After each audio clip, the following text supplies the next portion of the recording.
All right. Thanks everybody for coming. If I can ask that you stand and join me, we'll say the Pledge of Allegiance. I pledge allegiance to the flag of the United States of America and to the republic for which it stands, one nation, under God, indivisible, with liberty and justice for all. All right. We have a motion to call this meeting to order. In a second.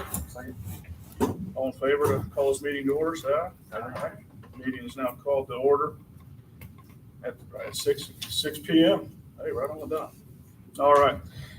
Quickly, I'll run through the agenda real quick here. Sorry,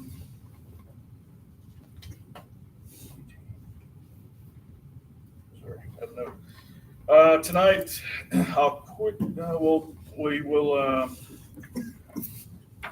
we do have some meeting minutes that Leslie sent out from our last two meetings.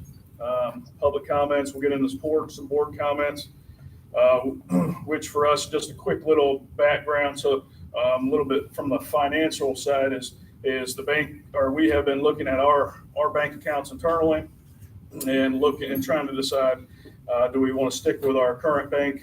Do we want to reach out to other banks? We're looking at our current checking accounts or money market accounts, just general finance items. We will have some presentations tonight here, so we'll get to those here in a second, and then we'll get into our head of school reports, principals reports, EC directors report, staff development report, athletics updates, and operations updates, and as well as any of our PTO or athletic booster clubs. And then we'll get into more committee reports, and then we will end the night with closed session. But once we go into closed session, we're not coming back to discuss any other information, any other no voting. It'll be we will come back in, and then we will adjourn immediately after that. So all those that are in attendance, once we break for closed session, you guys you're free to go or stay as long as you guys want. But once we get into closed session, it'll be, you guys are good to go. So with that, Leslie did send out the meeting minutes from the last two meetings. Left it off August 26th and September 15th. Yep. So August 26th was our last monthly meeting, and then September 15th was our board work retreat. Got some training in and went over a few topics there. So with that, can we have a motion to approve tonight's agenda and our two meeting minutes? Make a motion. We'll get a second. I'll second. All in favor to approve, say aye. Aye. All right. Get into public comments. There are no public comments that were submitted today. And we will get into board comments, board section. And the only item that we have is I want to welcome Jeff with First Federal Bank. He's going to come up, and he's one of our banks that we reached out to look at what some of our options were for checking and money markets. So I'd like to give you a few minutes to introduce yourself and the bank. Sure. Thank you, Scott. As Scott said, my name is Jeff Stevens. I'm a commercial banker at First Federal Bank. First Federal is a smaller community bank. We're actually headquartered in Dunn, North Carolina, so we're based out of Harnett County. But we have 6 locations in Harnett, Johnston, and Wade County. We are a family-owned bank, which is very rare in today's banking world, which I would like to believe is very special. The family, we're moving into a third generation of the family still owning the bank. They're still very involved from a board perspective, but they're not involved in the day-to-day operations, so to speak. I met Scott probably a year and a half, maybe 2 years ago at this point, just in passing at an event in town. And we've got to talking about the charter school, and the conversation's been ongoing. I actually work with another local area charter school, and have gotten to, I told him I've kind of become a subject matter expert on something I never thought I would know anything about, which is charter schools and finances and how they operate and things like that. So we've had some good discussions.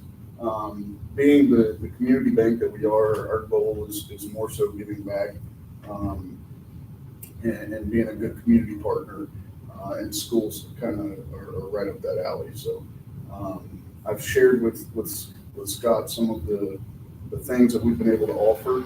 And there's some ongoing conversations there, but we're more than happy to sit down and try to develop and finish if that's what the board is inclined to do. So if there's any questions from you guys, I'm happy to answer those. But otherwise, I just appreciate the opportunity to talk to you guys tonight. And I think, and Hunter and Jeff, you guys both talked earlier this week, so that was good just to, he's a little bit more familiar with the day-to-day activities then. Yeah, so we did have a good conversation, and, transitioning your banking relationship is not necessarily the easiest task, and I've been through it from various different levels of businesses and organizations. And with an organization like this, really the important thing is to have a very close line of communication between us and Hunter, who would be kind of managing the day-to-day operations, so to speak. Your relationships would likely run in tandem for 2 or 3 months, just to make sure all our I's are dotted and T's are crossed before that would actually happen. And we had a good conversation about that. So, yeah. I don't have Okay. All right. No questions. Thank you, guys. Thank Have a you. good Yes, night. thank you for coming. All right. That concludes our board section for tonight. So we will now jump right into the head of school report. So Dr. Cotton, I'll turn it over to you. All right, thank you. In my head's report, I have several sections. First section is state of the school, student engagement. That has been one of my focal points. We have started or relaunched our clubs and our various activities. Last week, we met with several club leaders that are actually staff members. So Ms. Ho will now take charge of our yearbook club. She's integrating that into her writing class and her newsletter class as well. Ms. Hogue is also leading our D&D gaming club as well for middle school and high school students. Ms. Skeet will serve as our advisor for our National Honor Society and our Beta Club. Those are two integral organizations. Moving forward, we will probably collapse the two into one because they're very similar in role. Ms. Sexton, our middle school English teacher, she has started a club, Battle with the Books, which I think is a really exciting club activity, basically getting middle school students engaged in reading books with various challenges. And we have a duo, Mr. and Mrs. Sanders will be taking on our high school student council club. Mr. Sanders is a little apprehensive, but he says that he'll do anything to help support his wife. And Ms. Massey is our middle school yearbook coordinator as well. She will be working closely with Ms. Hogue. Mr. Cockrell is our senior coordinator, so he'll be coordinating a lot of senior activities. And Ms. Dolo will be in charge of our art club. She'll be working with middle school as well as high school. So our clubs are alive and well, and last week we interviewed a handful of our club advisors, and I'm very excited about what we can offer this year. I also want to touch on, we have our athletics going on this part of the year. We have our girls varsity volleyball team, men's varsity soccer, middle school soccer, girls middle school volleyball, girls varsity tennis, middle school as well as varsity cross country are all in full swing. So these programs are active, and I've been trying to get out to as many as I can. I think the only one that I haven't gotten to is middle school soccer.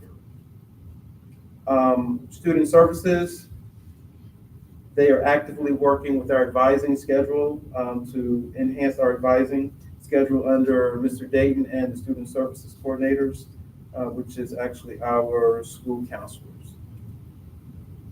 And last week, I met with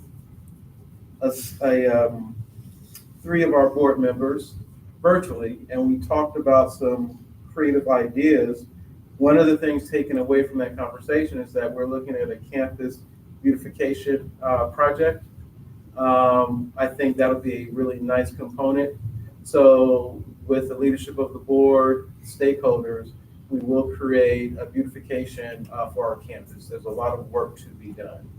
I know that a lot of our board members are super excited about it, but I think that's something that we can actually initiate rather quickly.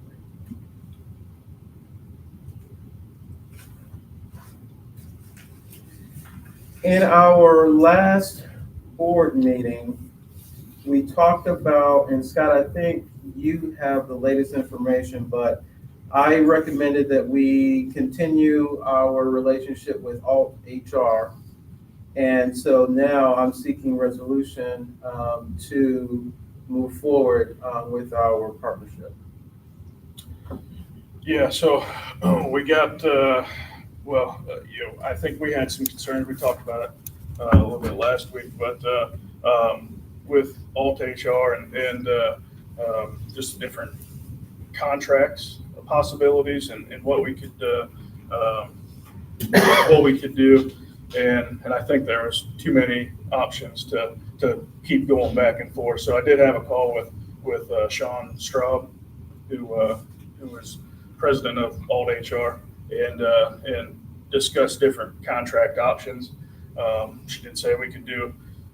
We talked about possibly a 4-month contract to get us into the new year, or a 9-month contract to line us up with fiscal year, or just straight 12-month contract. I think she even had listed like a 21-month contract to reline us up with next year's fiscal year to get us through the school year. But also with that, part of my conversation with Sean was we do have about 180 hours of accrued extra time that is just over the years has built up unused paid for hours, and so we did discuss our options, and she's been was great on the call. She gave me some good information. She said we can go. Really, she's open to any form of contract within as far as I know. She gave us a contract for paying for 15 hours per month as a standard contract, but looking at her usage, the last 9 months, we were at about 24, 25 hours per month of HR usage. September is already looking a lot, lower, at about that 20 range. And I estimate if probably closer to that 16 to 20 hour mark is a normal month. So, so what I proposed, hey, what do we look, what's it look like if we go a 5-hour contract and use up more of those built up hours, those carryover hours. And by doing that, you break down 180 hours by 12 months, comes out to about 15 extra carryover hours a month. So by paying for 5 and then the 15 carryover puts us right at that 20 hour per month range. It helps us to use a lot of that carryover hours, because a couple of our options, and paying for 15 hours or shorten it up, we weren't really cutting into those carryover hours. And I said, man, that's a lot of hours to keep carrying over year after year. So I think I mentioned last year when we talked about this, it was over 100 carryover hours. And it seems like in the previous contracts, we were paying for 20 hours per month. What that also told me is not every month we use 20 hours. So sometimes it might be 15 hours, or sometimes you might use 20 4 hours a month, but on average for the year, we were kept carrying over hours. So, I sent out a couple of different scenarios to the board to think about. And, like I said, some was that 4-month contract option. We have 9-month contract, 12-month contract. I'd recommend a 12-month contract with your recommendation and Hunter's. I know you guys last month said, we want to go with them. But to do it at a 5-hour contract. And so we're able to use a lot of those carryover hours. And in a year from now, we'll be back, I assume, probably around that 0 to 20, 25 hour carryover range. That's a comfortable carryover amount, I would think. So if something they would need to work a few extra hours on, it's already there and covered. So I don't know if anybody else, hopefully I explained it well enough. If anybody has questions or comments on it, from what I said, I don't know if there's. Yeah, I mean, I agree with Leslie where 12-month option 1, I think that looked like it made the most sense. I would add, because I looked at the statement of work, I would like to see some sort of termination for cause or convenience clause in there in case any obligations are not met. And I think that is in the actual contract part of it. So, yeah, once we kind of define the statement of work, they'll send over the full contract to fully execute or sign. But I think that is in there. And option 1 was the 5 hours. Yes. Yeah. Anybody else have any thoughts? I agree with that. Good. 12 months made sense. Yeah, it's a good balance. All right. Take care. Thank you. Turn that up so we can hear. So I'm good to take your recommendation, and I will recommend that we use the 12-month option and pay for the 5 hours going forward. I guess I'll motion for us to approve the 1-year contract. Anybody second it? I'll second. All right. All in favor to approve Alt HR for 12-month contract? Say aye. Aye. All right. Approved. All right, thank you. And I'll reach out to Sean to make sure that purpose is in there.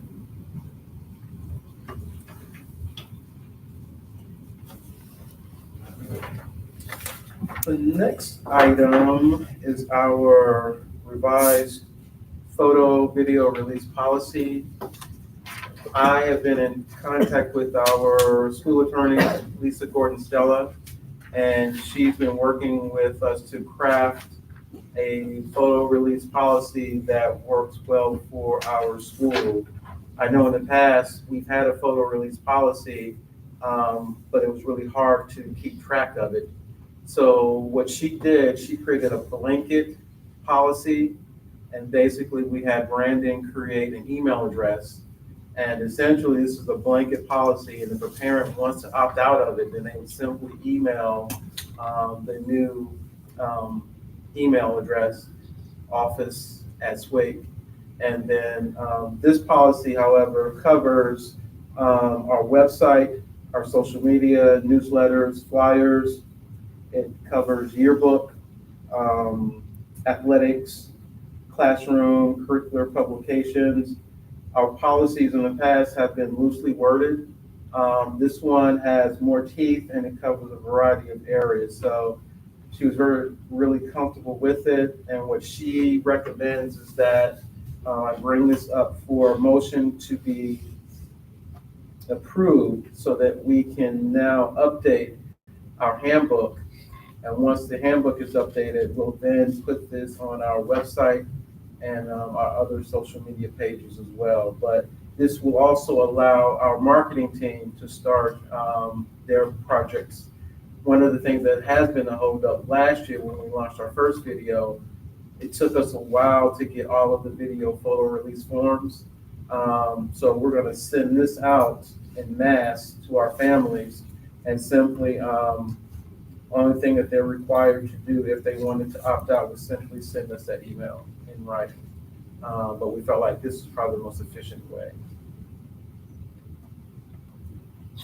How long, when you send this to the families, how long are you giving them to? We're gonna give them about a 2 or 3 week window.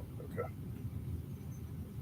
And then once they email back, where do you guys record that? So our front office, Ms. Wells, will be recording all of the responses, so we'll have it in one location. And then she'll share that with our data manager. And the hospitality is a manual process. Is this a manual process with hard copies? No, it'll be electronic. It's all electronic here. Yeah, it's all electronic, but if somebody says hometown, somebody has to go and create automatic. Correct. They would have to manually add them to the list. Yes. Yeah, we need to look at changes now. Keep on digging out. We've got on the net and this is the legal problem. Yep. So make sure we maintain the records. All right. You said this is approved through with Lisa as well? Yeah. In fact, the original copy came from the legal language that she sent us for the handbook this summer.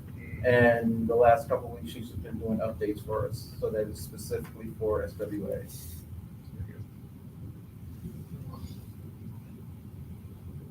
I don't have any Make questions. a motion to approve? Yeah. All right, make a motion. Second. All in favor to approve the photo, video, and name usage form, say aye. Aye. Thank you. Form passes. All right, we're on a roll. So last week, I believe, I wrote the board a letter about our service learning hours, looking at ways in which we can incentivize service learning. You're shaking your head, yes. I read it. But we're looking at ways in which we can get all of our families involved. Before, the incentive was that we had a big waiting list, and so therefore we had certain leverages. But now, since we don't have that at our advantage, we came up, Ms. Seamuth and I, we sat down and we talked. But basically, we wanted to come up with a way in which there's buy-in for service learning, because it's part of who we are. And I think we've kind of strayed away from service learning over the last several years. And so we're trying to recenter ourselves and come back to it. And so one of the things that we thought about was that if there's a family or families that go above and beyond or meet their responsibilities, that we honor them. We interview them, we put them in our newsletters. By default, their child would have special dress down privileges. They would get public recognition. In terms of the accountability, if a family does not complete their service hours, we hold the right to withhold their transcripts. If a student is a driver, we take away their parking pass restrictions. Students may become ineligible to participate in extracurricular activities. There are some families who may not be able to fulfill all their hours, and in the past, they've been able to pay or make a donation. So that could be another way as well. But in some way, though, I feel like we need to create incentives for families to participate in service learning. Because as I said before, that's who we are as a school, giving service. And Ms. Seamuth and I were working on ways to track internally how hours are being collected. I think in the past, we haven't done a good job over the last several years in terms of keeping track of service hours. So that's something that we're still working on. We may tie it back to portfolios when students are presenting their portfolios. But we are going to have a designated person that's helping to track our hours with our families. But I bring this forth. I feel like we have to do something to bring back or to make service learning viable again in terms of just meaningful to our community. Because I think for so long, it hasn't been important to a lot of our families. And some of our students have struggled with hours as well. So that was my proposal, is that we put forth a motion that with service hours comes accountability.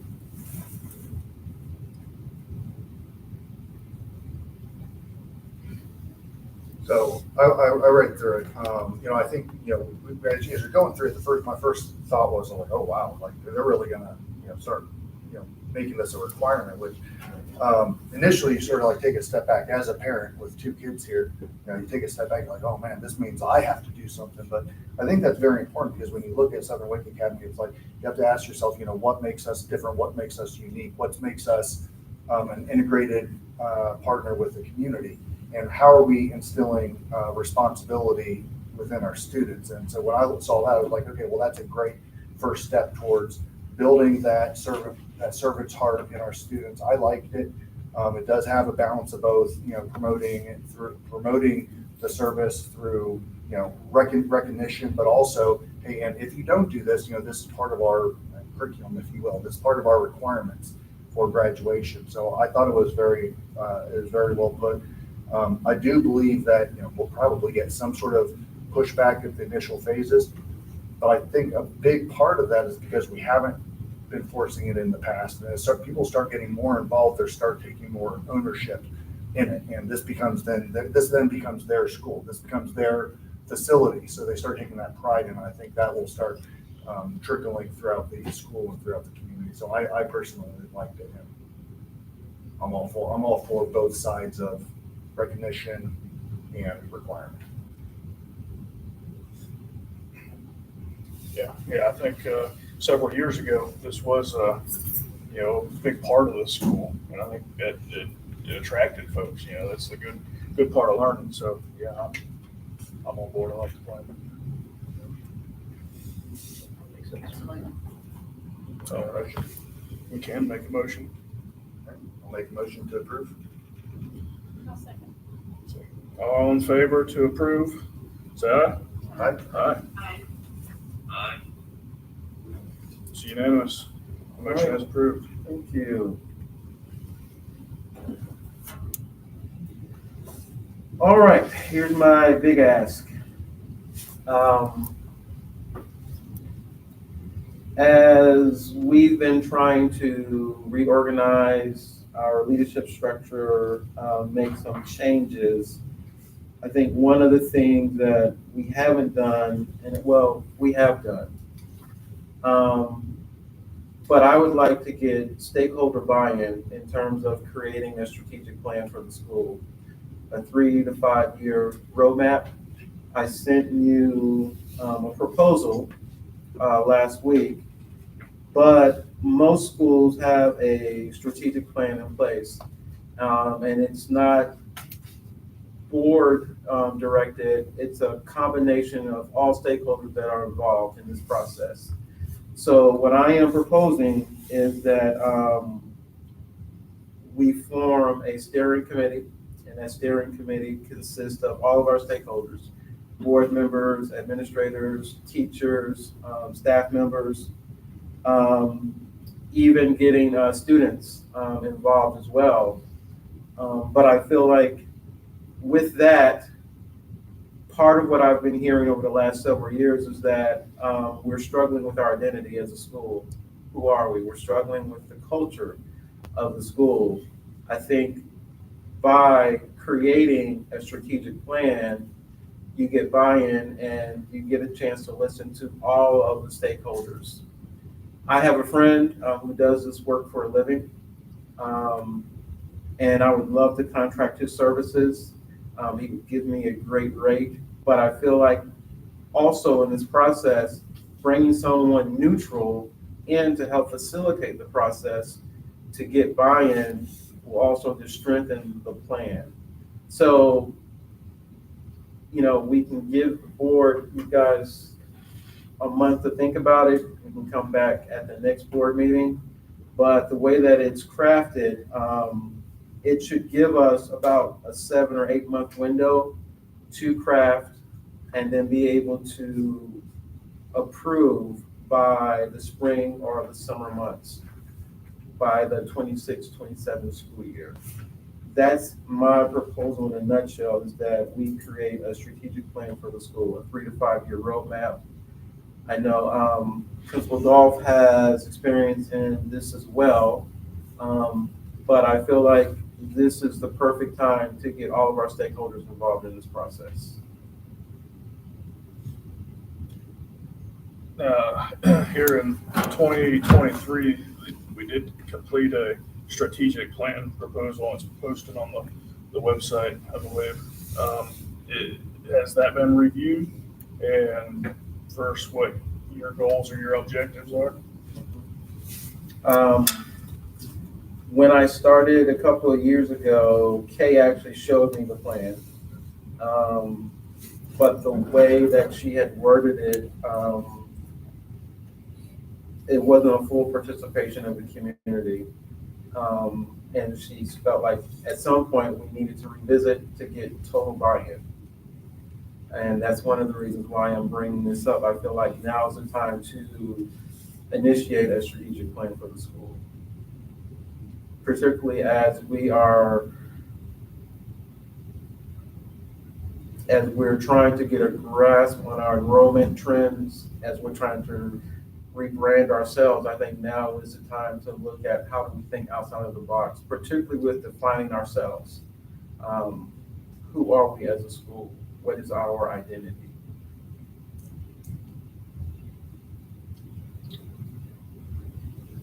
And you mentioned somebody outside, neutral, out of the organization that would, I'd probably look into what some of his rates are, especially us having to think about that budget impact, that sort of thing. So I'd probably encourage to dig a little bit more. Yeah, I would also be interested in just, whoever would be facilitating, what the process looks like for that person, and then how do they, what does the end result look like? What do they consider a strategic plan? How do they think? What are the steps that they feel are needed to get there?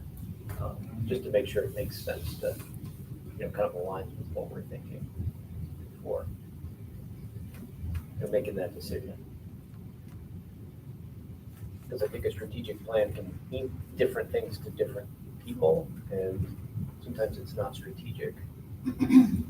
But there's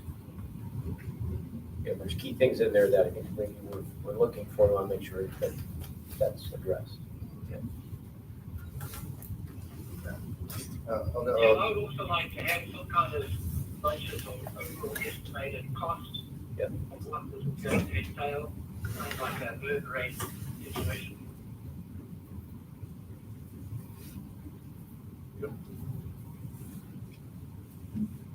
And through that, I'd like to have a discussion on how do we action plans. We have something on the portal now, but How do we track it? how do we track it? What are our steps? 3 years is a long time. So the first year, what are we going to be doing? It's one thing to say this is our plan. It's another thing to say this is our plan and this is how we're going to be executing and this is how we're holding ourselves accountable to that plan. Plans are worthless without actions, and actions are worthless without accountability. So I'd like to just make sure that we're tracking. I mean, 'cause I'm all for it. If we say that we want to set goals for our kids and for our personal lives, I think the school, we owe it to the community to also do that. But make sure that if we're going to be doing this, let's make it count. I think it's worth doing. And I like getting the community, but, you know, all stakeholders involved. I think it's very important.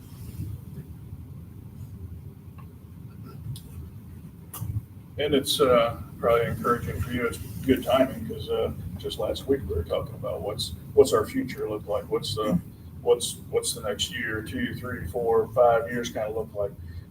We certainly didn't figure it all out in a short amount of time, but we're already thinking that as well. So, and I agree that the strategic plan right now that is in place is maybe not as strategic or detailed enough for probably what you're looking for. So, you know, I'm for it. I think maybe we think on it for a few weeks here, and when we come back and have some more information, I think we'll probably feel better about it. But I mean, I would agree that it's a good step. Can you maybe look at the timeline? Like, I understand why you have the timeline the way it is, but maybe talk with the stakeholders about the timeline. And because my concern with the timeline right now is that if you wait until the end of next year, the end of the school year, and then you enter into the summer season, I feel like you might lose a little bit of the momentum coming out of the current year. So if we're able to back that up, speed up just about a month or so, and then, you know, as people are finishing up the year, I know the end of the year is just a really busy year. If you do 2 months, that would be better. But if we're able to do that, you might be able to build up a little bit of momentum, excitement for what's to come, right? If you have something that people can look forward to, rather than we don't have it finalized and approved until the end. They go on summer break, they're on vacation, they're at the beach, and they don't really hear about it until they come back. But at that point in time, everybody's already spinning up and trying to register in classes, and Mr. Dagan's, you know, hair is on fire because, you know, moving people around. But yeah, I think it would be good to like try to get that, you know, semi solidified a little bit earlier if we can. Okay. No, I think our charter agreement timeline, because I'm thinking about 2 years out from the next charter agreement, I think that's when the last strategic plan had to be put in place. So this would actually fall almost exactly within that plan. So timeline wise for our charter agreement fits very well. All right, I will continue to research and dig, and then we'll come back next month. Thank you.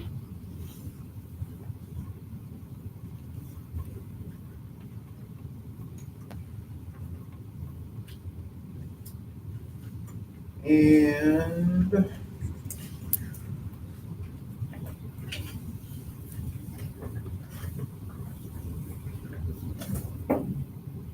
you already have this, but I have been in touch with our HR representative, Casey Pratt, and we came up essentially with steps, engagement steps, particularly as we've organized a new leadership structure, basically with protocols for a staff member, employee of the school to raise a concern that there are steps or channels that one must take. Step one, you raise your concern with your immediate supervisor. Step two, if your supervisor does not satisfactorily address your concern, then that moves on to the head of school. If the head of school can't satisfy the concern, then step three is going to HR. And then the final step would be to go into the board of directors. And one of the things that Casey is going to do, since she kind of helped map this out, she's going to redirect maybe when it comes to her, except if there are extenuating circumstances. Have you checked in with Principal Dolph? Have you checked in with your EC director so that they can take the proper steps? So we introduced this to our staff last week in our board meeting, but I wanted to also now share this new protocol for the board. I think it looks good. I like it. How was everybody responding well or understand it? I should have a good knowledge of the process. Yeah, I think they understood it. I just think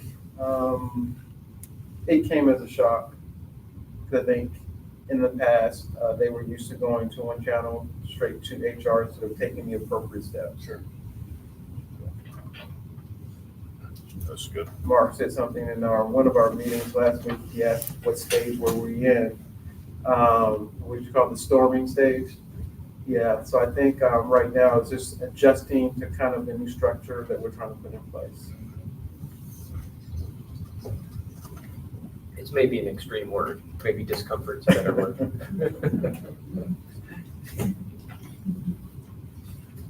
And then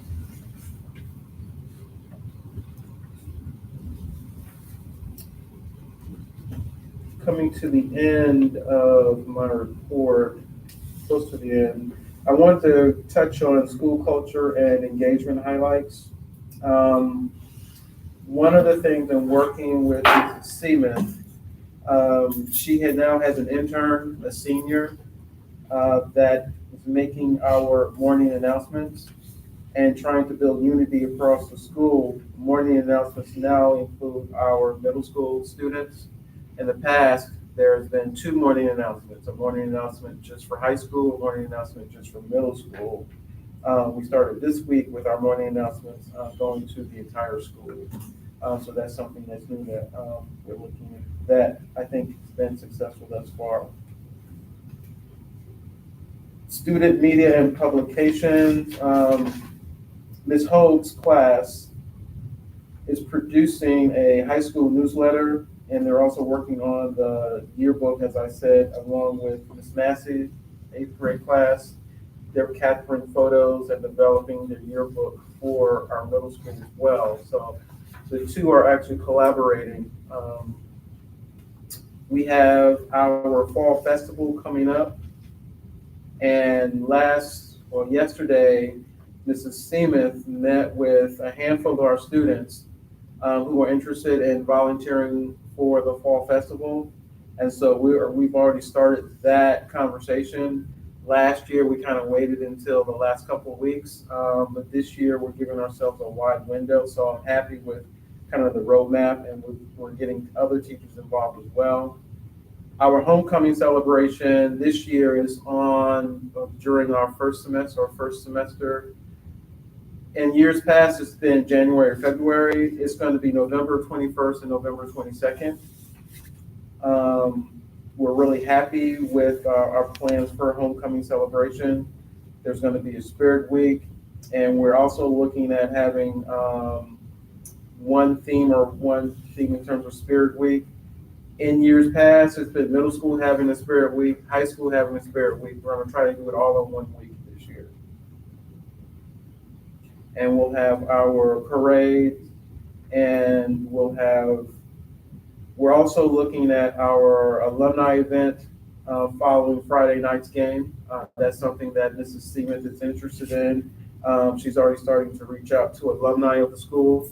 And so we're looking at an alumni event following Friday night's game. And then our homecoming dance on that Saturday, November the 22nd.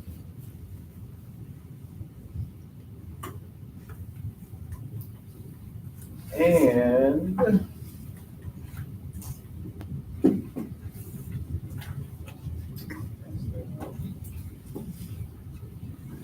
our data manager was able to put together our current enrollment as of today. We are at 434.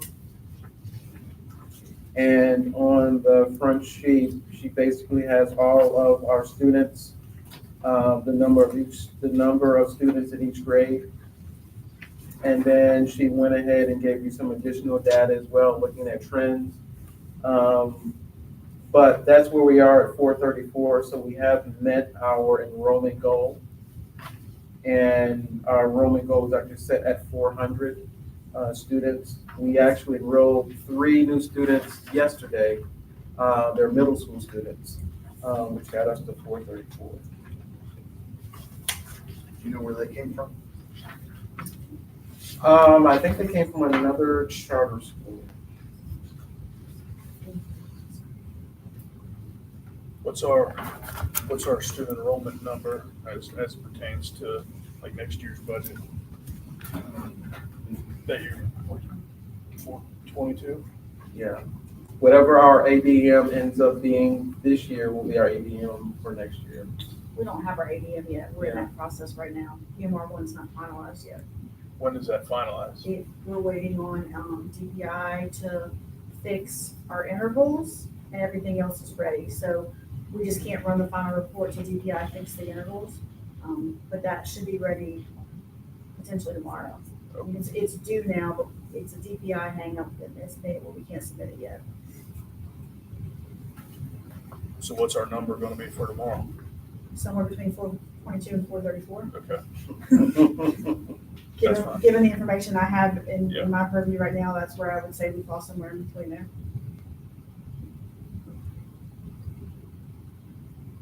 thank you. Still above our goal. So, yeah. And I think now is my segue to turn it over to Principal Golf. And I think Scott may have shared the news with the board last week that our new school grade is a C, and we've made significant progress. And so I'm now turning this part over to Principal Golf, and she'll talk about our school grade, and then she'll introduce her principal's report. Thank you. I didn't have the privilege of being here last year to have much to do with this, but I do get the privilege of reporting the good news. I'll wait for you guys so that you're looking at the same dashboard that I'm looking at. DPI has changed the way they present school report cards now, and it's a little harder to find. So if you would like the link, I'm happy to share that. Just shoot me an email or let Dr. Cotton know, and I'll send it out to you. But in case you're not aware, which you probably are, but just in case you're not, the school report card is based on 15-point intervals. So 85 to 100 is A, 70 to 85 is a B, 55 to 40 is a D, below that is a F. So it's based on a 15-point interval, and it's roughly an 80% of your performance achievement-wise is part of your score, and then 20% is growth. So it looks at your grade level proficiency or above as 80%, and then your growth as the other 20%. So that's how, there's not an exact algorithm that the state shares, but that's the basic gist of it. So our achievement score was 56 and our growth score was 64. And when you weight those together at that 80-20 split, it gave us an overall school performance score of 57, which is up from 52 last year. So 52 was a D, and the school was able to move 5 full points to get to a 57. Growth-wise, we were 55.9 last year, so our growth improved about 8 points. And our achievement was at 51, so our achievement moved about 5. We do need to be at a 70% or higher in our growth to be able to say we've met state expectations around growth, so we're on that upward trajectory.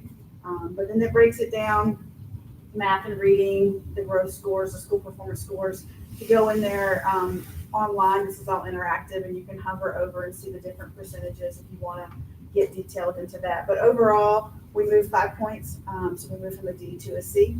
And as we worked on academic goals with the staff, moving from a 57 to a 70 is a strong push, and quite honestly, probably not possible, but we have agreed as a staff that we're going to push for that 57 to 70, because I'd rather push for 13 and get 8 points than push for 8 and only get 4. So we've written our goals to try to push us from a 57 to a 70 when we look at our academic goals in our departments. So that's what we've done with this data so far. And then we're going to dig into content area by content area and look at specific strengths and weaknesses as we continue to work on this. Any questions? Good job. Congratulations. Yeah. To be able to go from a D to C is Yeah. huge. I have talked to Dr. Cotton, and we probably need to connect with Ms. Stevens, but I'd love to put together a real positive, strong press release now that you guys are aware that promotes that, because it's movement and it puts us back in that average range, instead of below average, and could really help as we move into enrollment for next year. So. Do you think there's any keys to success, like what really got us such growth? I wasn't here. I will say, it's always easier when you're lower to move, Sure. right? You've got So room, yeah. it's gonna be harder as we get higher and higher, but you never stop pushing until you meet 100% across the board. So we still have a long ways to go before we can relax and rest. There was a lot of growth in students with disabilities, and so tapping into what they did with their individual students is something that we want to look at. And I do think that just in my awareness of like consistency with staff, to be able to still move that with some of the changes and disruption that happened last year, if we are already, we've got people in place that we anticipate being consistent all year, that's already huge. So with just little tweaks, we can keep moving. And I don't know that I'll be able to say that we moved to a B this time next year, but I think we're gonna be a lot closer. We're gonna be a lot closer for sure, So with that, I will transition into my report unless you have questions. All right. I had two big content areas I wanted to talk about: school culture and climate, which Dr. Cotton kind of mentioned. We are continuing our weekly newsletters, and I have to give credit to Ms. Seema, Dr. Cotton, and the marketing firm there. I'm continuing with my daily communication with staff. They get at least one email from me every day, if not more.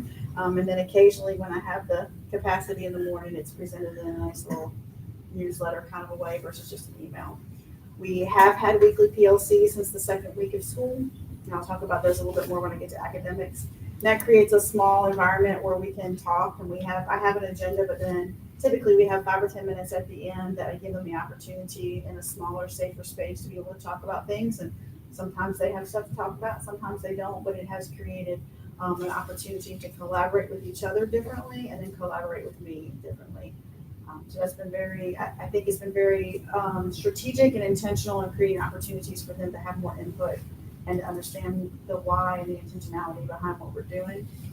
We did have a September socials, kind of a last minute thing, and even with the last minute, we had 12 people come. So we were really happy with that. And we're planning our October 1 now, probably, I'm not sure if it'll be before or after Fall Festival, because that's going to be a lot of busyness around that, but we're working on an October 1. And then I just put more, like there's a whole lot more that's going on. Dr. Cotton mentioned a whole lot of that in his culture report as well.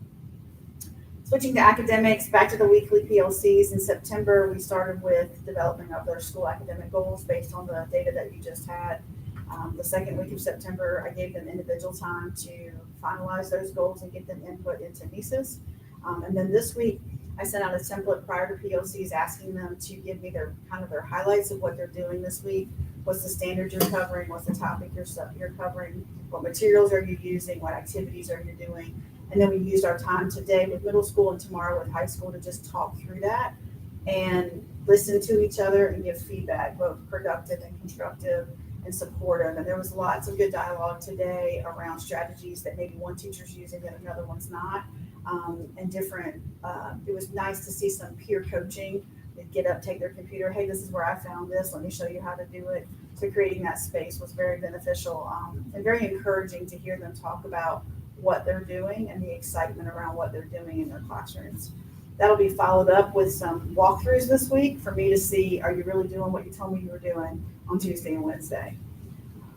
We are working on round 1 of formal observations. Mr. Dayton is actively working through the beginning teachers, and he and I are scheduling the rest of them, but the beginning teachers' observations have started. I met with the academic subcommittee of the board this past week as well to talk through trajectories for academics, and we're developing short and long range plans for development, professional development and instructional growth. That's the end of my report. Do you have any questions? Good report. Thank Thank you. you. Thanks. Very good. The committee. You guys are done. We'll turn it over to Dr. Fresher. So I had a presentation and then I tried to print my slides and that was the other thing that didn't work. No, I would love to present with the graphics, but Roll with it. Are we able to do that? Yeah.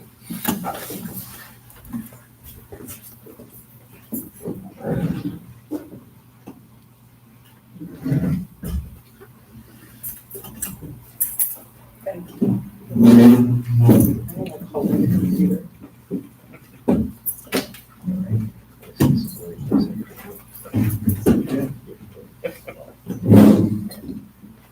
So just an overview, I kind of structured this as lows and grows. Who doesn't love like a play on the letters? And thank you. All right, boom.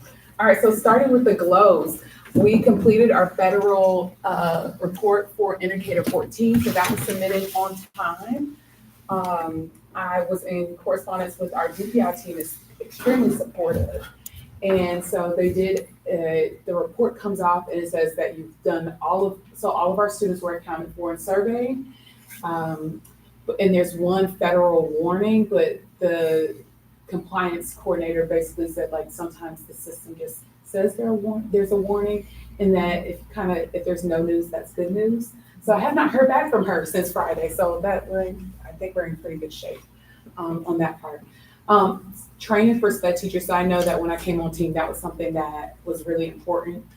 So we've had conversations about IEP accommodations, creating resources for best practices. So as I'm supporting one teacher with one something, then I just go ahead and take whatever I put in the email to them into a Google Doc and throw it into a folder that's shared for all of us so that everybody can learn. So once we teach it with one person and train it there, then we have something that kind of is sustainable and consistent amongst all the teachers.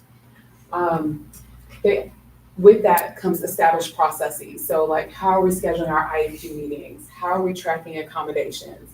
Our high school friends don't like their accommodations, most of them. So how do we track whether we're offering those accommodations? And then if a student refuses them, what are they saying? And that gives us data to be able to use at the end of the school year, because the state requires us to track whether we've offered, when we give end of grade test or end of course test, they require us to say, we offered this accommodation, this was the student's response. And we're supposed to use that data to either remove those accommodations for kids that aren't using them, right? So this is something to kind of give us long range planning so that we're not in the middle of trying to deliver our EOC for biology. And now I'm trying to convince this kid that he needs to go to separate setting when he's been telling us no all year long. And so this is just a safeguard for the school as far as compliance is concerned. The next is student observation log. And so this is something that I noticed the staff here is very open to share when they are experiencing challenges. And that's a good thing. And it also can flood my email. And so one of the things that I think is important is that we have a record where we're keeping a log of what we're seeing in a classroom with the student. Most of it is not something that requires immediate action, but it's something that when we come together for our annual IEP meeting, we may want to raise for conversation and discussion. Most of it is not even something that's worth, it's so-and-so said that he's really feeling overwhelmed today. Well, okay, you talked to him, he said that he didn't sleep well last night. We know what that is. It's something that just a conversation with a staff member, it's not really warranting conversation home. It is, in most cases, it's something like, oh, that's something for us to, if we keep seeing the pattern, but in order for us to track the pattern, we need to have a log. So putting in things like that in place. And so kind of to the resources for best practice, some of that is specific to IEP development. This is how you write this type of statement. This is how you write this, just to kind of get us to that place of IEP compliance. This is something that I'm really proud of, the IEP compliance, because it's been a long 4 weeks for me. So the compliance details. So this report that's down here, I'm sorry that it's so small, is our compliance report that I generated from ECAS this morning. It shows us that, well, total students, and then it shows us the percent of students that are non-compliant. But when I saw the number, I said, Kim, you need to go look at the spreadsheet to see who's identified. And for every student that's identified as having an out of compliance IEP, I can tell you the story of what's happening behind the scenes. The first one is a student that has 2 student IDs. So he's accounted for in one. So we sent the email today to have him removed because he's a duplicate student in our data entries. He went somewhere, they gave him a new student ID number at the DPI level. And so we just need to get that duplicate entry cleared out. So that's one out of the, and that he's in both in the eligibility and in the IEP compliance. And we also have a student that came to us that's new to us this year, who came to us with expired paperwork. So he's also 1 and 1 on IEP and eligibility. However, we have opened that evaluation process and we are in the process of bringing that file into compliance. And the third is an expired IEP that has a start date of tomorrow. The IEP meeting actually happened yesterday. So as far as, we won't see those first two go off immediately, but we should be down to 2 and 2 by the time the system overturns tonight. And the growth, and I just want to share this because I know that one of the things that we've been talking about is that training. I'm having to get really creative about how to get opportunities to get professional learning in. So that's one of the things I noticed in the school calendar. And I know that eventually the board will talk about that, how to get those instructional days. That's something that I would love to amplify for you guys. If we want to see, to Ms. Goff's point, we want to see teachers move the needle in instruction. I would love to see them have some time to do some more professional learning. I know that we have a day in January, but half the school year is gone by the time we get there. So that's something I would really love to amplify. I could really benefit from having some time. Where they're not stressed about having to plan lessons, miss time, just a dedicated day to get some real solid professional learning in. Other things that we've noticed that there are some scheduling concerns. So we will offer compensatory services to our middle school students. Those letters should go out by Thursday. And the high school plan still needs developing. We did, as a result of what we saw in high school, we did hire an additional high school special ed teacher for first semester, just to cover what is there for scheduling. And that's the end of my show for right now. Thank you. Okay, I don't know how much time for this. Any questions? I'm sorry. I'm sorry, I missed the last part. You were talking about offer letters. What was? So compensatory services is something that's where we say we didn't schedule your child for their service delivery. In high school, it's because there needs to be a whole additional teacher. So for the to cover the classes. Others were just scheduling sections not covered by special ed teachers. And so what it means is compensatory services is offered when students miss their service delivery for whatever reason. And the offer letters, our obligation is to offer it because it happens outside of the normal school day hours. Parents can decline those compensatory services. So that's why it's written as an offer. Gotcha. They're not mandated to take it. Sure. Okay. Thank you. The professional learning days, what would be an ideal number? I've seen it where. Never enough, probably. Yeah, listen, and that's true. So I've seen it where, and I understand there's obligations around seat time and different things like that. I've seen it where, I don't know if you guys remember, other districts did early release days. And they did them pretty frequently, like once a month.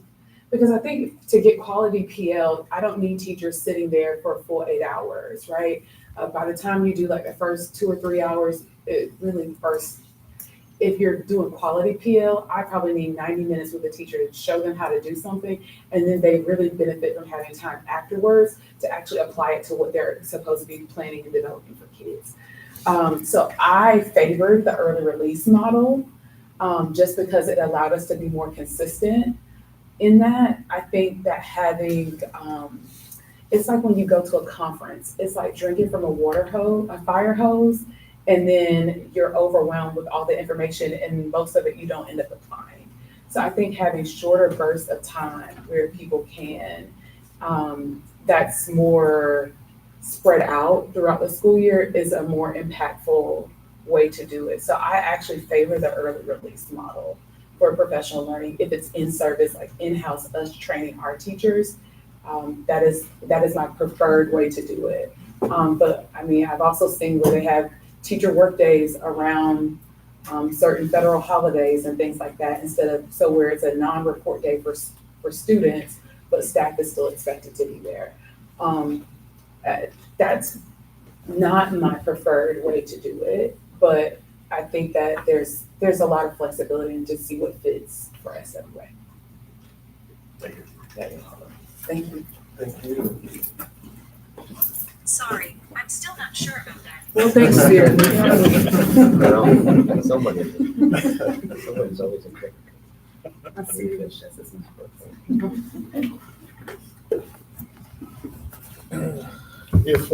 If there's no objection, I may move up Hunter to the operations, and then Tanya, we can get Tanya up on board and we can kind of squeeze her in, if you guys are okay with that.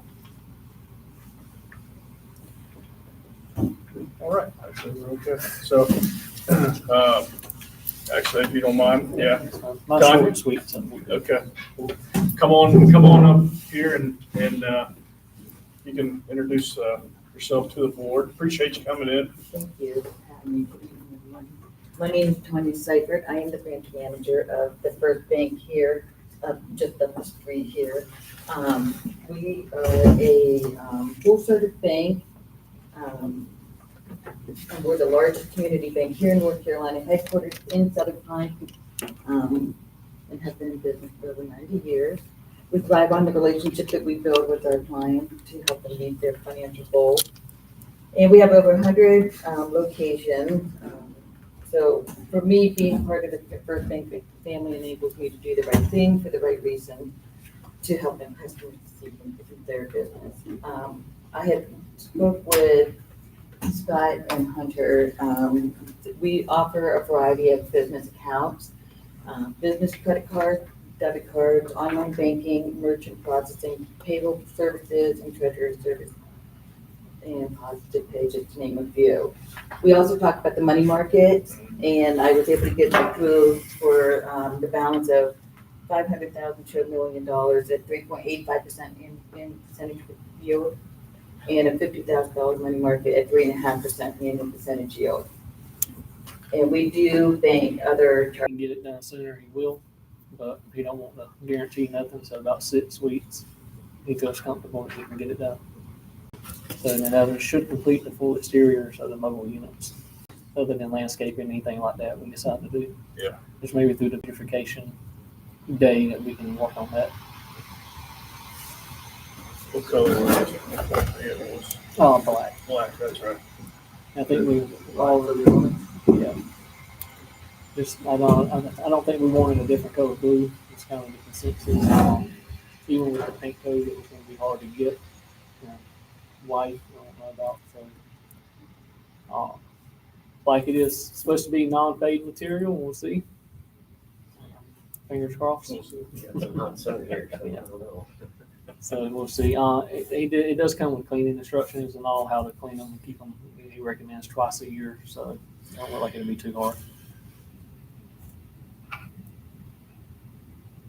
Sounds good.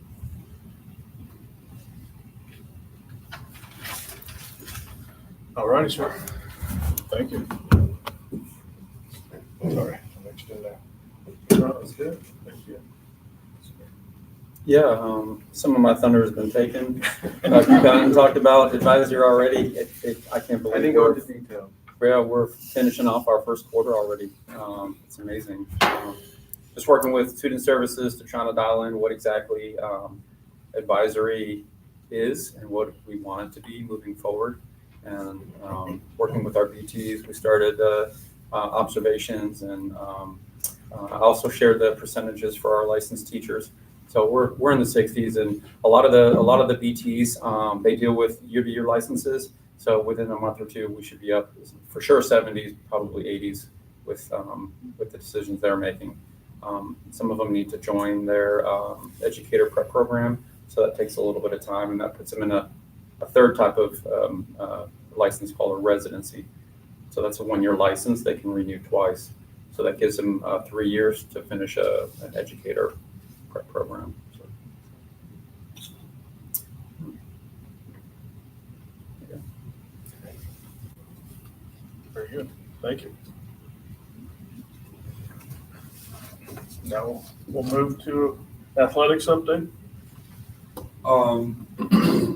Well, we're kind of growing near the end of the fall season. Probably got a month left of our sports. going into conference tournament and then state playoff play. Winter sports, we've had a couple, we have a baseball interest meeting for spring. We have a middle school one coming up October 8th to kind of get baseball going for baseball workouts going in the spring. Winter sports tryouts will start towards the end of October. I think the first day of our high school sports basketball tryouts are the 20th and the 21st, and the first official day for practice is the 22nd. Middle school officially starts. The tryouts start October 30th and 31, and then their first practice day starts in November, and then they'll be getting ready for the season. Start ordering uniforms for the spring, as well as the tidying up the winter sports as well too. Just getting those prepped for the upcoming season. How are we doing with like team photos and stuff? I know the yearbook's probably on the website. So I don't we're know if they're using them. retaking, we're going to do a retake for girls tennis as well as boys cross country. Well, a mix of cross country on October 13th, I believe. And then once we get those fall sports done, we'll go into the winter sports and do those team pictures. And earlier, a couple weeks, 2 weeks ago, I think you sent over the winter coaching stipends and Yes. contracts. So we had a chance to review them. Anybody have any questions or comments as far as the stipends go? Well, so I guess I do have a question. So what's the right, so I did see the stipend chart. But what is the, saying they're, you know, they're different values, and I've spoken with Eric a little bit about like why some of the different values. But what was the thought process between having one higher and then one lower, and then For what, like for a middle school or varsity sport? well, for all of them? You know, so, you know, for So, example, well- there's assistant coaches that Well, have a stipend on there, but then not for others. So I'm just with, trying to understand the rationale on so that. with middle school coaching, there's a base that you will go off, and it's based on experience and like knowledge. And then once you can cap out at a certain point. Then once you get up to like high school, it's a different, there's a base. And then with that span, you would cap out at a certain point based on experience, time, games, practice, all that stuff that goes into it. So yes, that answers your question. Is there like a metrics that you're like running that through? Like you actually analyze the hours? Like, is there an experience chart that you may base it off of? Or is it just more of a, I feel like this sport deserves this much, this one deserves this much? It's not about the sport, it's about the amount of games, practice time, the time put in. So that's what I'm asking about. If you have objective metrics that says, because this sport has this many games in the regular season, this many in the playoffs, this one deserves this one versus this one deserves this one. Because I was like going through, I'm like, okay, I'm like looking at these and I'm like trying to think to myself, I'm like, all right, so, I mean, because it's not like it's even just done on, you know, like 1,000, 1,500, 2,000, 2,500. You know, we're sort of all over. I mean, there's, you know, 1,100, 1,300, 1,000. You get what I'm saying? Well, middle school coaches don't make as much as a varsity coach. So that's why there's a huge gap with varsity and middle school, because of the amount of games, the amount of practice, the amount of time that's put in. So that's what I'm asking about. You say because of the amount of time and amount of practices. Do you have somewhere in a document that shows there's this many games, for this one, there's this many games on this one? That's what I'm asking. Or is it just, I feel like this one deserves this one deserves this one? there's not like a chart if you're asking for a chart. So Scott, Dr. Khan, that's what I would like to see. I would like to see the rationale for stipends across the board. Because if you don't have rationale, if you don't have objective metrics, then it's basically just more I feel. And if you start making decisions that are monetarily based on I feel, then you introduce the potential perception of bias. That was why I kept on raising those questions. I would like to see going forward, like we talk about these stipends here, and it can even be put up for motion, but that's what I was putting out in the emails, is that I would like to see the objective metrics of why one thing is one what it is and why another one is what it is, right? And I'm not saying that any of them are wrong. I'm just saying, let's do some analysis. Let's have a standard for which we go by. That's what I'm looking for. I just want to see a standard. So then going forward, if we end up saying, hey, if we're trying to recruit a varsity, I'm going to say varsity football, right? Because nobody can get mad at me, right? We're going to have varsity football, right? And we need a coach. Well, how do we recruit it? Well, hey, you have a stipend of X, right? And this is how it comes about. Or if you have let's say middle school sport coach that says, hey, I'd like to get into the varsity level because it's more exciting, because they have more games, because, whatever their reason is, well, then what do they have to do, right? Do they need to get more? Well, there's a set base. And if we look at our base and we look at other schools' comparison is not there. So based on what we've kind of created, it's not a metric. It's not like exact numbers, but it's a base of what we've had and then like what we can cap off with that makes sense based on the requirements of like how many years they coach. That's how the association and other schools go off of. It's based on experience. Same with teachers. If you talk more, you get paid more. Same with coaching. So if you come off as a first year middle school coach and you want to coach, well, our stipend for middle school starts at 14. You can cap at 16, but that's the farthest we can go. So that gives you in detail of like what you possibly could make. But right now, you're going to start off at 14 because you're a first year coach, you don't have a lot of experience, and this is where our cap is. So we do have that window. We have the same thing for varsity. So let's just say 3,000. You can make 3,000 starting off as a first year coach, but your cap is 37. But it's based on your experience and going back to the time that's put in and all the other things. So I mean, it's not an actual like matrix chart, but there's sometimes it's like put into it. It's just not like I think this. That makes sense. I know what you're asking for. We can get that information.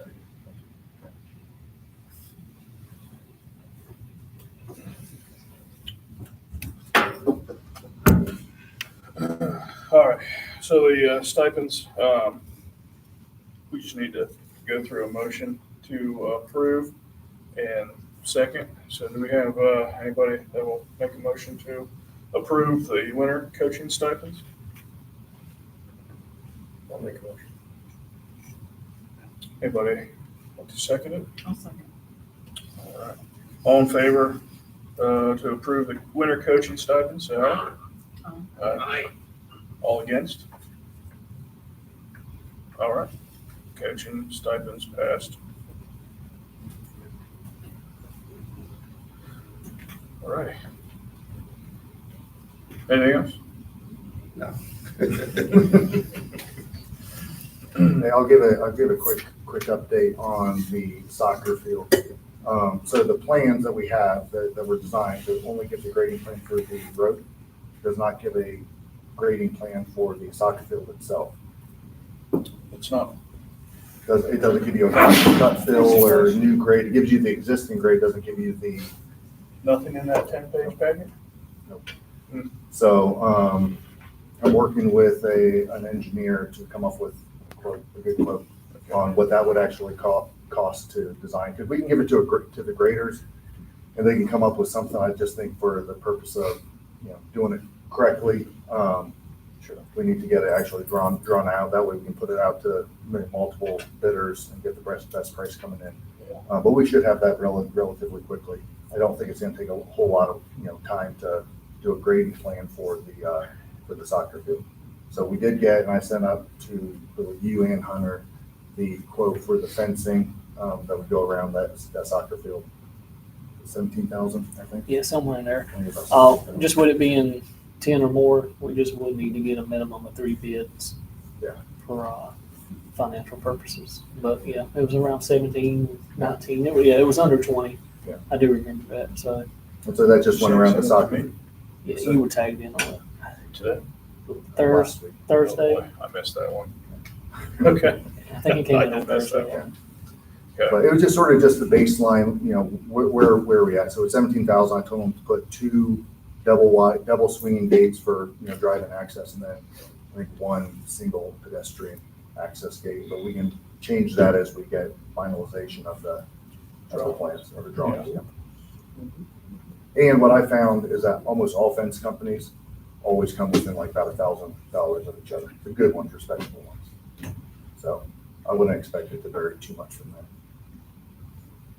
Now, with it being a slope, once they grade it, the soccer field will be fairly flat, but then it'll dip down when you get on this That's- side of the loop. Yeah, so just within, and Eric's not on, correct? Eric's not. Yeah. I'm not a soccer guy, but based on what the Google tells me, it's about 120 by 80 yards that you actually need. So within those dimensions, you have about 11 feet of drop. So they'll probably split that difference, 5.5, cut, fill 5.5. We can strip and we don't really have to talk to Kent Rebels, but we'll notify Kent. We can take topsoil from that top field that he's farming up there and bring that down. That would be the cheapest and best avenue. But then also look at, what would the future plans of doing that, what we're going to do with that, because whatever we pull off there, we don't want to leave a pit, because then if we end up putting a structure there later, we don't want to, have unstabilized soils. So, but I don't believe it's going to be it's not a huge engineering or architectural feat. It's a pretty simple process. So these guys do that stuff all the time. It's field with a lot of cut fill. How much extra would you think you'll need if you're putting a fence around it? You can't put the fence right tight up against the playing field. How much extra? How much extra flat land do you have to account No, for? it all fits within the circle. Right. So what just looking at it, so you're sitting at 317, the road, top of the road is 317. And then you have about a 1 foot ditch, and then it comes back up to about 317 and a half. So if you're starting there, there's probably gonna have to be some sort of cut, and then a ditch that runs around it, and then the field will be elevated, you'll sort of round it out. But then as you get down, the problem that you run into is when you get down to the bottom of it, you're gonna have a pretty steep slope going down off of that. Right. So, Yeah. you'll probably end up with some sort of retaining wall, short retaining wall, maybe probably try to keep it less than 4 feet. That way it doesn't have to be engineered. But, yeah, all simple problems. We just need people to draw it up in a way that it's actually usable for other purposes. Like, for instance, with the soccer field here, you could put the batting cages down, level off the spot down at the bottom, and have batting cages down at the bottom, which would be pretty neat, because then it still keeps it closer to the school. Yeah. So that's the latest on where we're at with that. So just trying to, all the rain this summer caused all the grading companies to be jam-packed right now where there's no rain, so. Well, thank you, sir. That's good. I'll check my email. I did miss that. You probably have it auto junk. It came in on the 17th. The 17th. Yeah.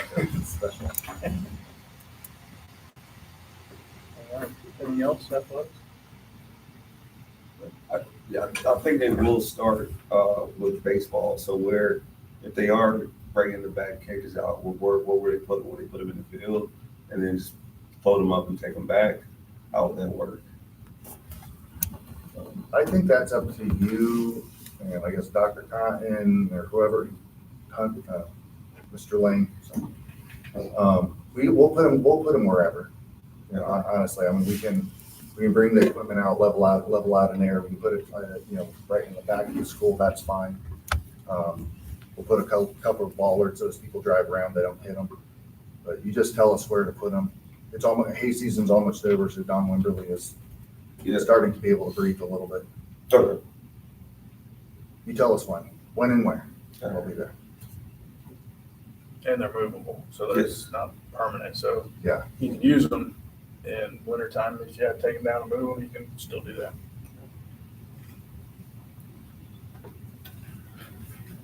All righty. Anything else from? That's it. That's it. All right. We'll get in. I don't believe we got any PTO updates. Oh, hey, sorry, back here. Okay, you might Yeah, not well, welcome. So my name's Sherry Kelly, and I am the treasurer for the PTO this year. And I just wanted to, coming up, we have our first staff appreciation lunch, and that'll be on October 2nd. I think we're moving it back to 12 o'clock. It was 12:30, but now I think it'll be 12:30, or 12 o'clock to 1 o'clock for the staff to be able to come and be appreciated by, we have volunteers already, we got a few set up, so we're looking forward to that. And we're looking forward to be part of the fall festival that's the school's putting on and being an integral part of that. I know the sports booster, I'm not sure that they're here, but they're talking about an ice machine. We're talking about an ice machine. What we'd like to do is bring that ice machine to the school. And I know we've talked about some estimates for that. That's kind of still in the process of planning, but I'd like to see, I'd like for us to make that happen this year.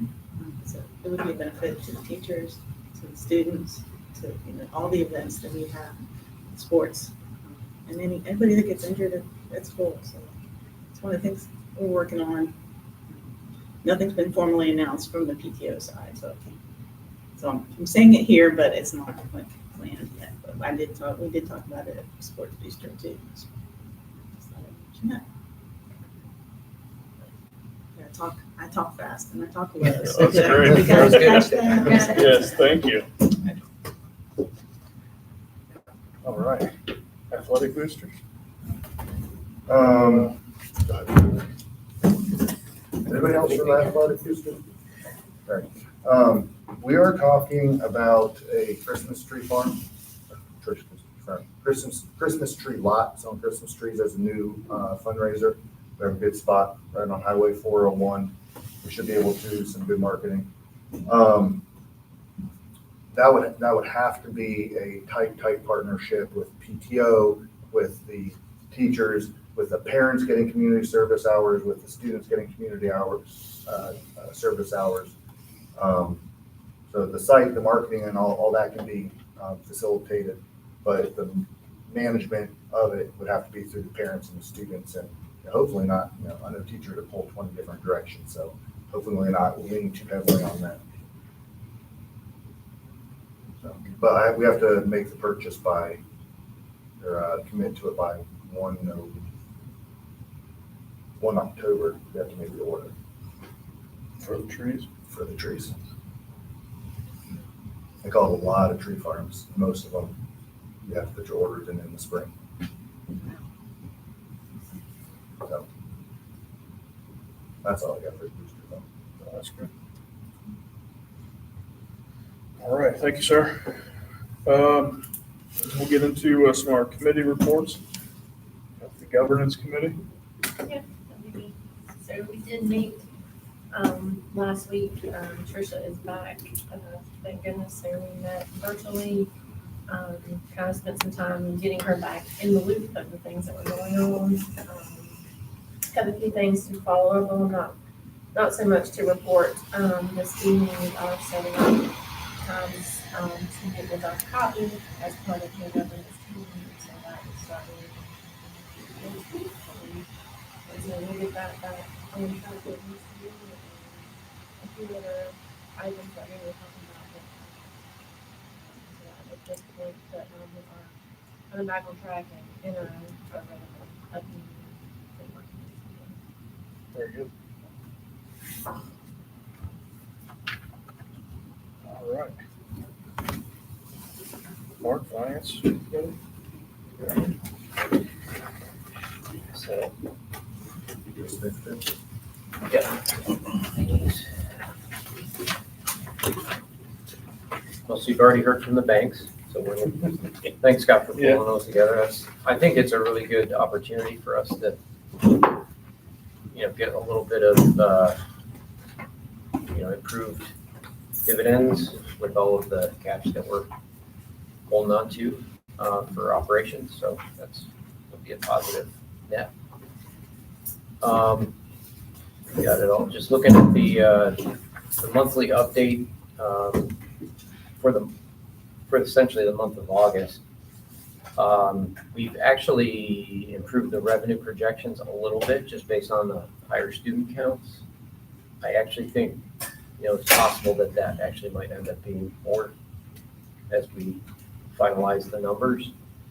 Expenses came down a little bit based on just where salaries and benefits look to be at the moment. I'm a little hesitant to say that we know that it will be improved by that much. It's really early to say, just because I'm not sure all of the folks are accounted for yet because it's early in the year. So as we get into the next couple of months, we'll be able to see the run rate, do a better job of projecting. But basically that brings us to a slight surplus.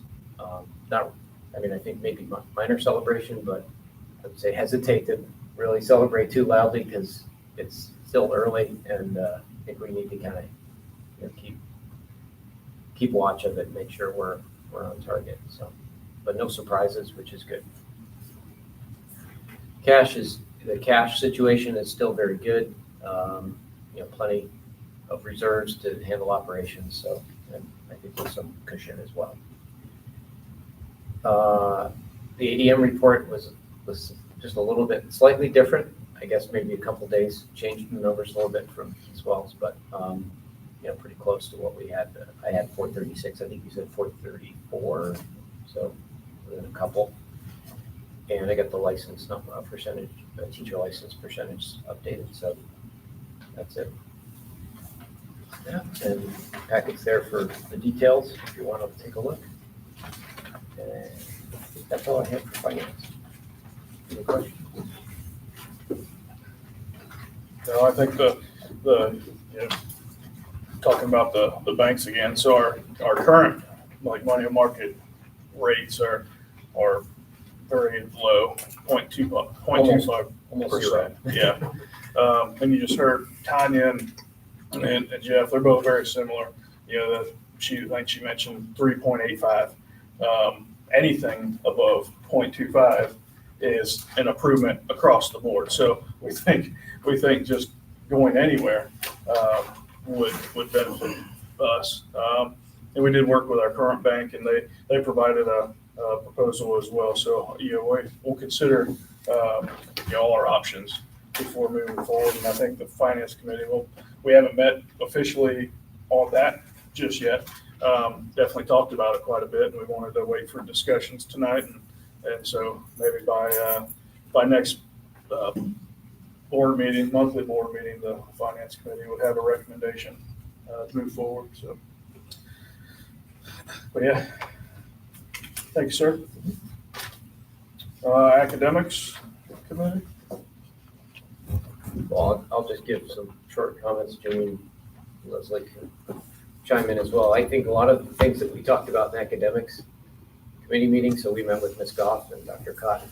I think a lot of the things we talked about were already discussed. So, as far as the status, as I think we talked about, we're going through some, changes this year relative to staffing and, kind of establishing a new standard. Those types of things can be uncomfortable. I use the word storm, but, there's a bit of a dust, and things have to settle, and eventually you'll get to a point of baseline. So I think that that's what appears. We're kind of in that mode, and I think it's positive. It sounds like with the weekly PLCs and setting in academic goal setting, that we're starting to get some movement on getting things established. Other than that, I think everything else has been discussed already. So I don't know if Jim or Leslie.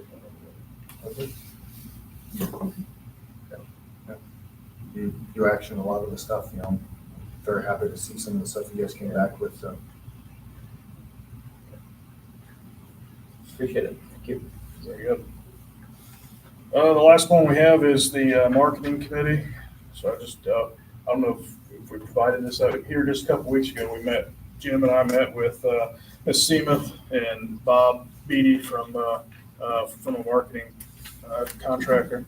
And I know there's been a lot of stuff he's been focusing on as far as getting websites updated and things of that nature. He's been posting a lot on social media.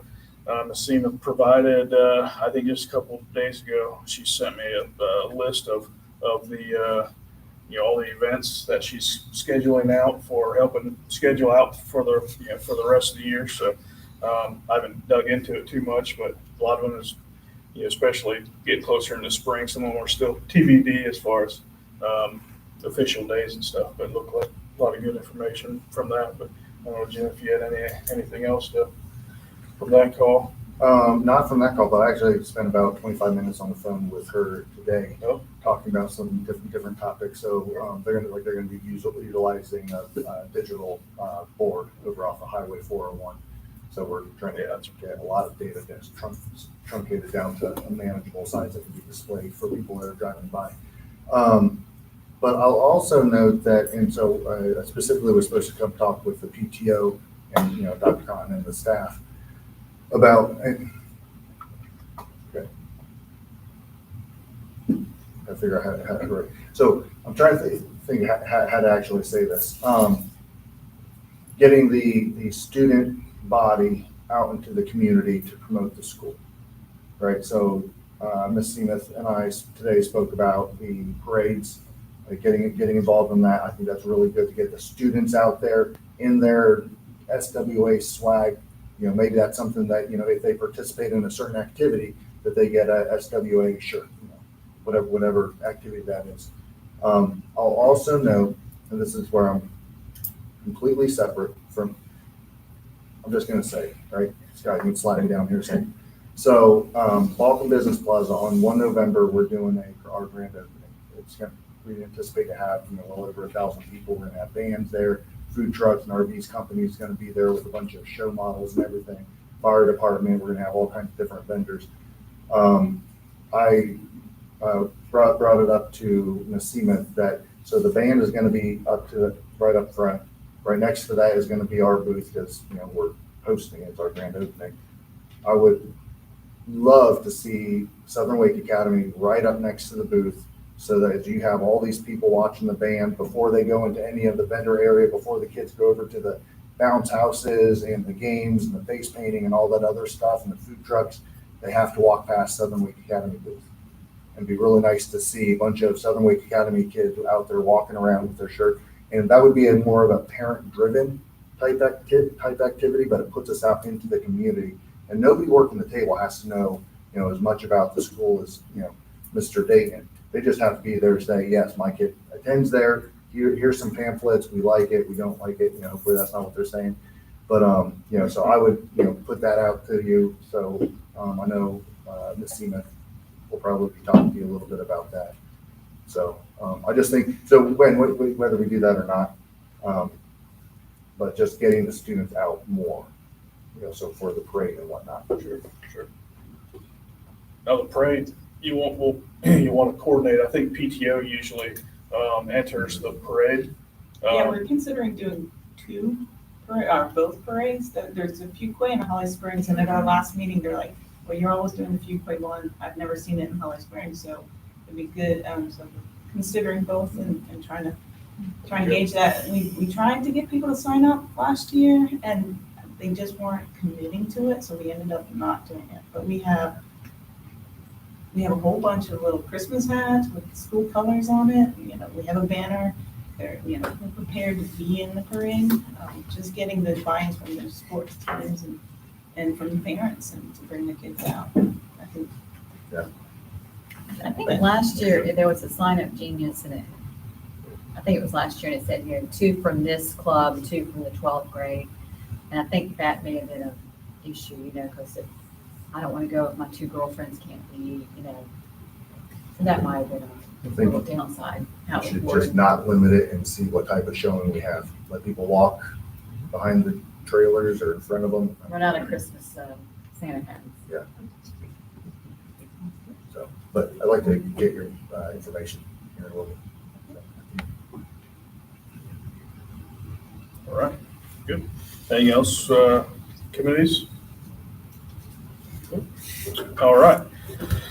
Well, that concludes our open session. Flew through it tonight. A little longer than last month, but so we will move here shortly. We need to make a motion and to go into closed session, but we will move into closed session, and then as I said earlier, once we come out of closed session, there'll be no votes, no business discussed, and we will adjourn the meeting at that time. So, so appreciate everybody's coming out. Oh, and the next, when's the next meeting? So, October We need a motion to what is it? October 28th at 6. October 28th at 6 PM is our next monthly meeting. So yes, can we have a motion to go into closed session? Amy, and I'll second it. You second. All in favor to go to closed session, say aye. 42. Aye. 7:42. You're on top of it. Well, you know, completely missed. I know, I was trying to